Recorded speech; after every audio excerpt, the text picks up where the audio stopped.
What's going on, fellow streamer junkies? Nick here, and today we're going to be tying a micro sculpin pattern.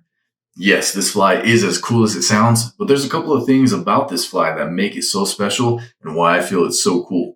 So recently, I've been really trying to experiment with tying smaller and smaller streamers. Let's face it, as streamer fishermen, we cannot throw the biggest flies in our fly box. They just don't always catch fish. So it pays off to have really small streamers, even into the micro streamers, like I tied in my previous videos. Today, we'll be tying up a sculpin pattern on a size 10 jig hook. So let's get right into tying it. I'll show you the materials. And after we're done tying this fly, I will show you exactly how it swims in the water, the way it looks, what makes this fly so special. So you're going to want to stay tuned and check that out. All right, let's get this started. The hook I have in the vise is a Fulling Mill Jig Force size 10. And the bead we're using is also Fulling Mill, a 3.2 millimeter slotted tungsten bead.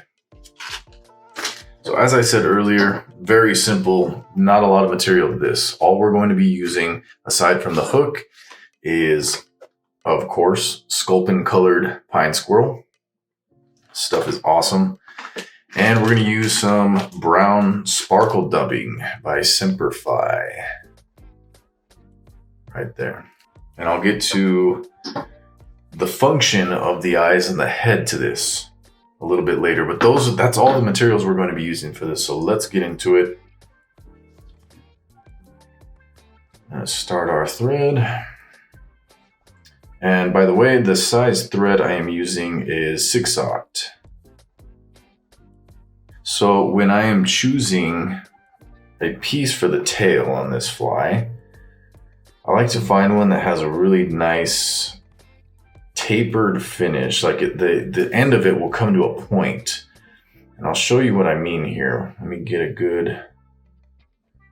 find a good piece.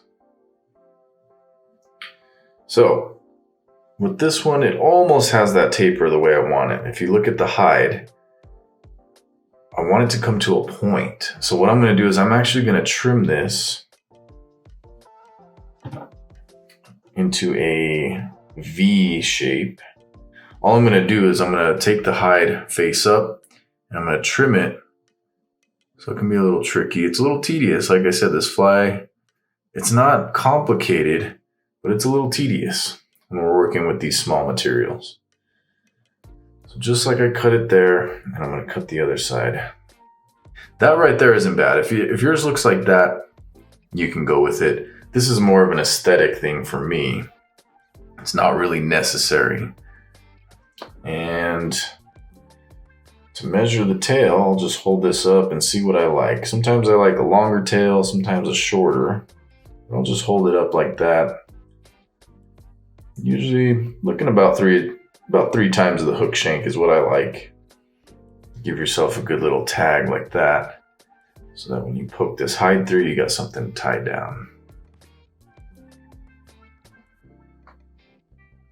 I like to try to poke this right in the middle of the hide so that there's no risk of it tearing to either side. Come on, there we go.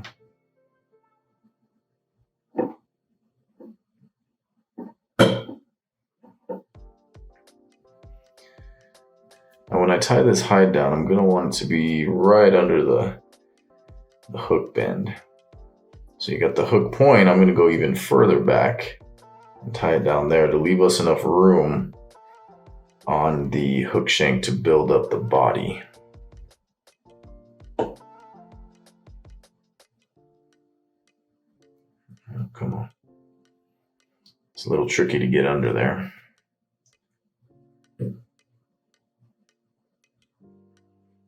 So this is a pretty important step. Adding the tail, you need to make sure that it is on top of the hook shank, or I guess underneath.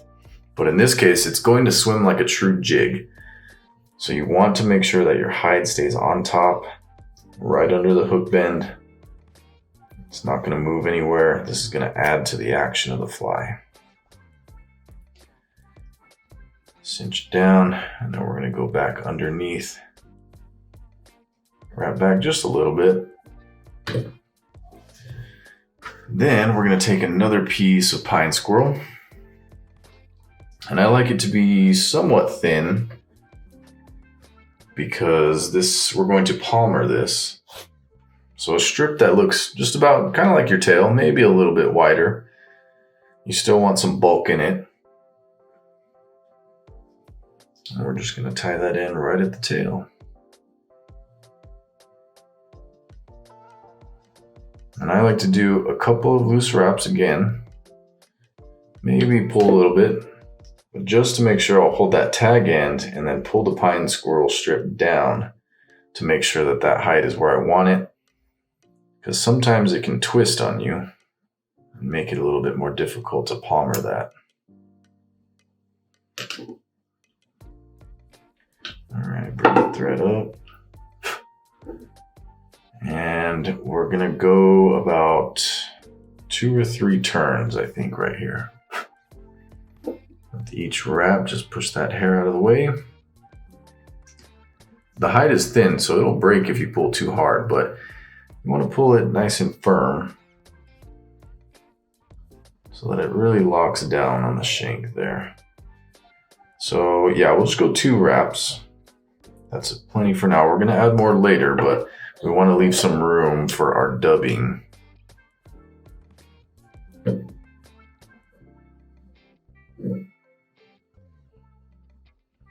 Whenever I finish off a palmered pine squirrel or rabbit strip, I like to catch some of the hair like I did there because it gives it a clean finish when you go and trim your hide off.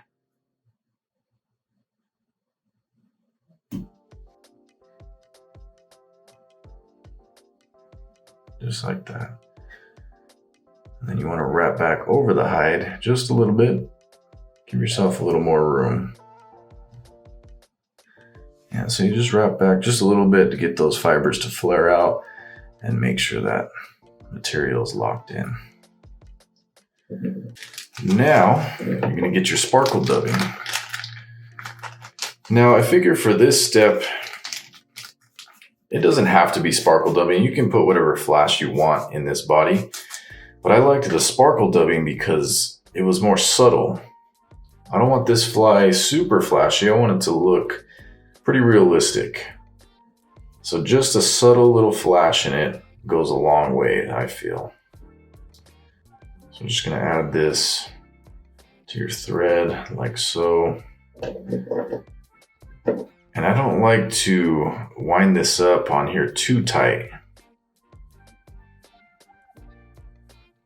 Just make sure it's on there and secure. But I don't like a tight wrap. I'll show you why. Come back right up on the pine squirrel.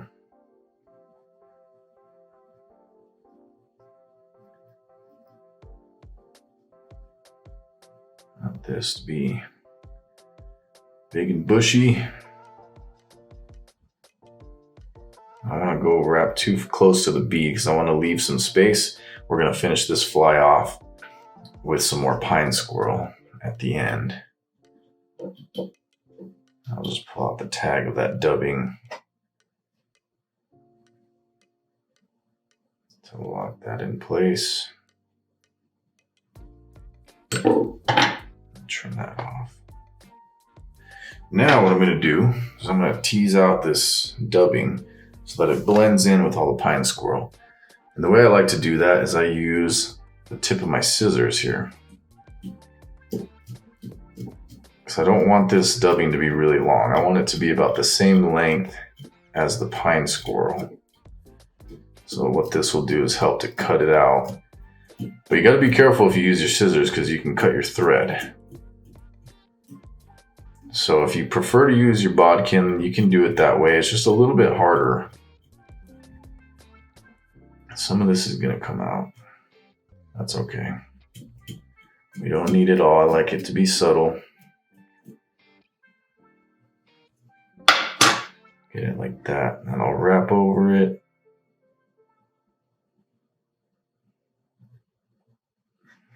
Right there. We'll see what comes out. Go back with the scissors. Plus this brown, this sparkle brown really adds a nice contrast with the Sculpin olive pine squirrel. If you've ever seen videos or ever seen a Sculpin, they come in a lot of different colors. Some of them are tan, some are olive, some are real dark black, dark brown. But I think we all like the olive look. When this pine squirrel gets wet, it gets nice and dark. And I think it definitely matches the hatch.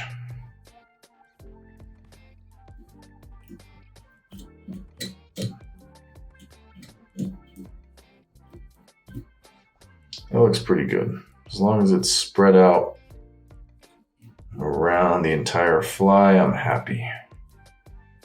And if I need to, I'll come to the back here and just kind of trim that off. Not a big deal. Just clean that up a little bit. Wrap back over it again. And we're ready to add some more pine squirrel.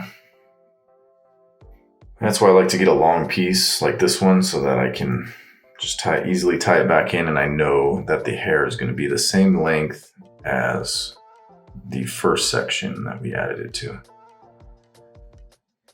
Again, loose wraps, pull that hide tight, make sure it's in place. And right here, I don't like to lock down too much of the hide because I don't want that bead to get overcrowded. So I'll trim off the excess.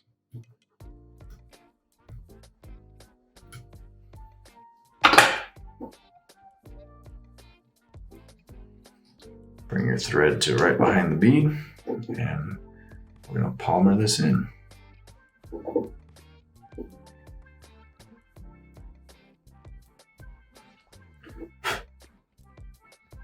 This is just going to blend everything together nicely.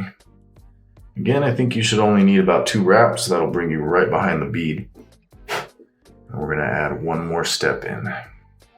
Actually, 2 more steps after this.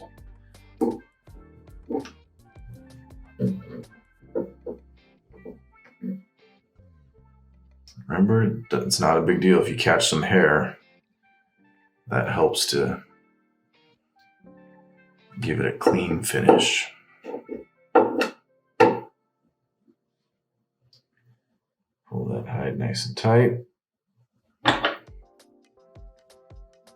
And trim it off. So there's our body. It's got some good volume. And this provides great action in the water.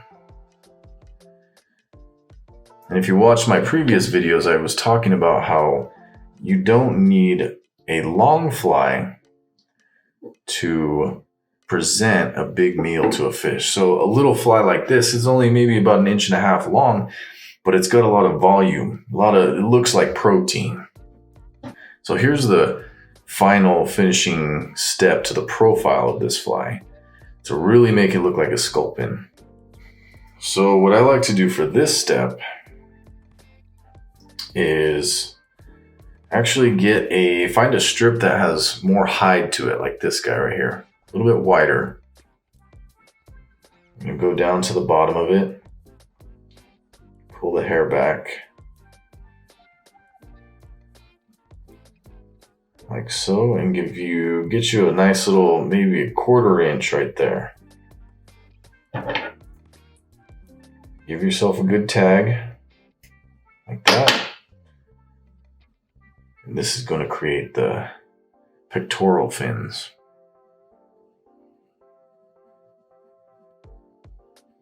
So if you've seen a sculpin, they have these really big fins right on their sides. So this is going to help create that illusion. And when you tie the hide in, you want it right behind the bead. If you can see the edge of the hide, I'm going to tie it in right behind the bead. We're going to wrap back over it to lock it in. Just like so, right there, perfect.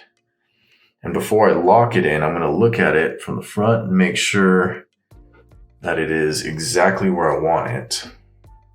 So just like that, we're going to lock that in. Now what we'll do is we're going to pull this fin forward and do a wrap or two behind it so it props that out. Just like that. I'll give it two wraps. You come behind it, bring it forward a little bit, and then down. And you can see that help prop that out. And then you can wrap over it again. All right, now we're gonna get the other side. At this point, I can kind of eyeball it, but you can hold it up to your other fin to make sure you've got about the same length. Turn this sideways. Make sure that hide is tight to the bead.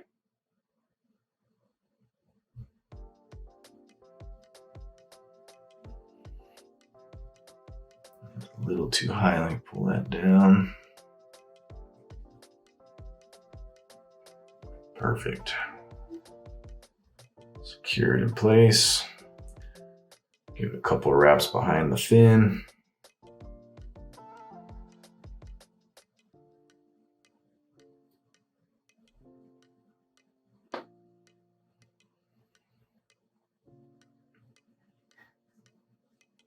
There we go. Now you can see, just naturally, it creates that flat sculpin shape on the bottom. Big round sculpin body, just like we like. Do a couple of wraps to make sure that's secure.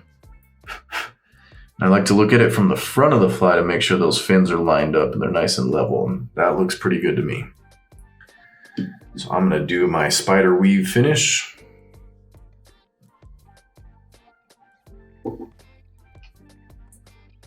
Which, by the way, I'm just making that up. Unless it is actually an actual thing, I'm just calling this the spider weave finish.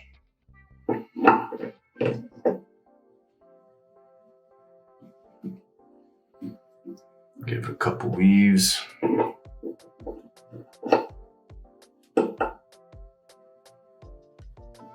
There you have your sculpin body. This is an important step here next. That can be your fly right there.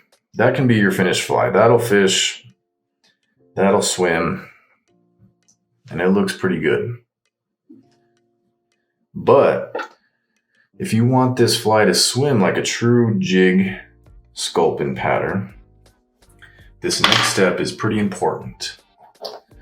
So since I use white thread, I'll just hit that. I like to hit the wraps with a matching marker. You could do a hot spot or a gill, some flared out gill color right there too.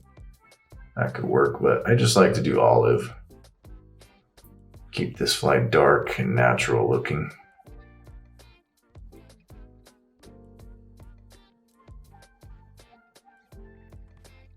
Perfect.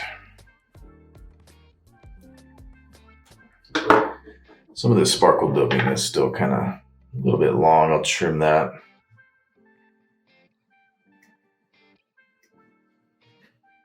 There we go. Okay, so you can use your choice of eyes. If I were to put, there's a couple of different eyes I've been putting on these. You can use these 4mm living eyes. They fit perfectly on this fly, but I have these hologram eyes in this kind of black iridescent color.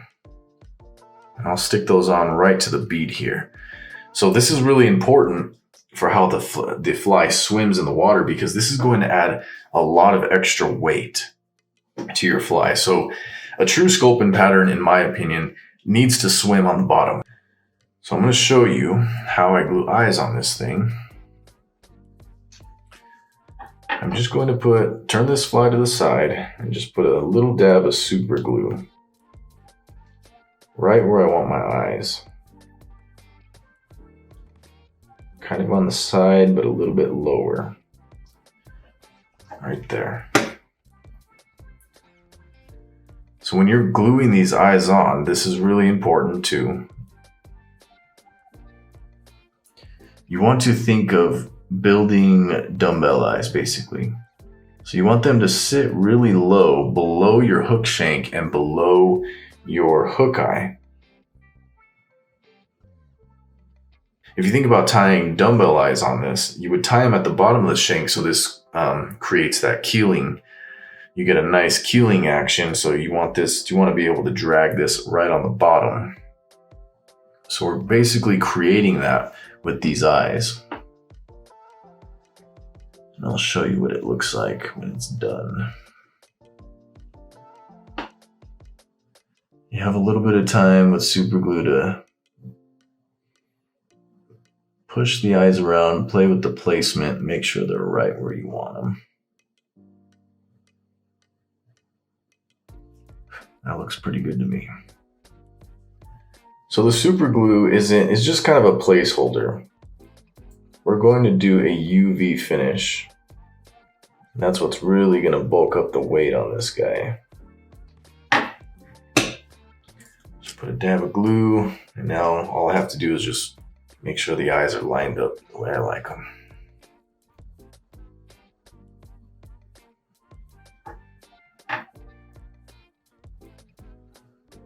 So make sure they're pushed back because I don't want them to block that hook eye.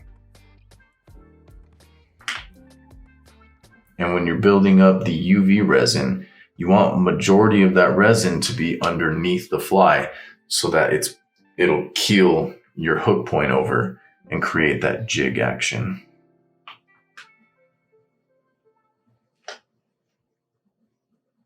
That looks perfect. So looking at this from the front, you can see when you glue the eyes on, it creates pockets on the fly. So you want your pocket underneath here to be much bigger because that's where the weight is going to be held when you put your UV in. You can see that also at the same time, you want your hook eye to be clear. So you're not going to have too much bulk on the top of this head. So you're just going to create a nice round UV head. Take your time with it, be real slow, be patient, but you want to build up majority of it in this lower pocket so that your fly will. But that's the fly right there. I would show you guys how I do the UV head exactly, but I just have the big black light lamp and I don't want to damage my camera. So I will show you the finished product here. So here you can see the finished head. The bulk of the UV is on the bottom of the fly right there. And I go around the eyes too, just to add some UV to the outside and give it a little extra flash like you can see there. But my hook eye is nice and clear. There's no UV built up in there. The top of the fly, or the top of the head, doesn't have as much UV as the bottom. So just so you have a visual on what this finished head looks like and what you're trying to go for and create. Plus, to me, this looks very realistic with that brown bead. That color contrast comes through and those eyes. It just blends in beautifully with that olive pine squirrel. But that's the fly, guys. Now, I want to show you what is so cool about this fly and why it is so important to create that head like that. Let me show you how this thing swims. So as you can see, I've got my professional grade A test tank in front of me here. Don't make fun of me, but it works. You can literally just cut the bottom off of a gallon water jug and you've got yourself a little test tank. So I've got my completed pattern attached to some line here. Let me get this fly wet. Let me show you the awesome action of this JIG SCULPIN. There we go. As you can see, it stands up vertically every time. So I like to picture maybe like a feeding sculpin, since they are bottom feeders. And if you've ever seen a fish like a carp or any of these forage fish, when they're feeding, their tail goes up like that. They're scavenging, they're foraging for food on the bottom, and they kind of go vertical like that. This fly does that perfectly every single time. And you can see that that's the importance of that heavy UV head combined with the tail, that pine squirrel tail. When it's just tied on top of the hook shank, it provides just enough buoyancy to keep this fly vertical. just like that. And even when I'll try to make it go hook point down, the second you twitch it, it'll keel over, and then it just stands vertical. So perfect, just like that. And then you can see it also keeps that sculpin shape, the way we tied in the V-shaped pectoral fins. It keeps its big bulky profile while standing vertical. And that to me is just awesome. That looks like fish catching action to me. That's just amazing. Every single time. Doesn't matter which direction you pull it, it just wants to stand up vertically. And that's it, guys. So give it a shot, try it out. I hope it's simple enough for you guys. It is definitely a little tedious, but I feel like this fly was definitely simple enough, and I was excited to share it with you guys. So I hope you enjoyed it. And please let me know in the comments if you end up tying this, if you catch fish on it, please let me know. I'm always interested to hear stories. If you have any questions at all, I'm always happy to help. And please hit that like and subscribe button for me. It really helps me out. And I appreciate you guys who already are subscribed. Much love to all of you for supporting me in this channel. I can't express my gratitude enough. So thank you all, and we will catch you in the next one.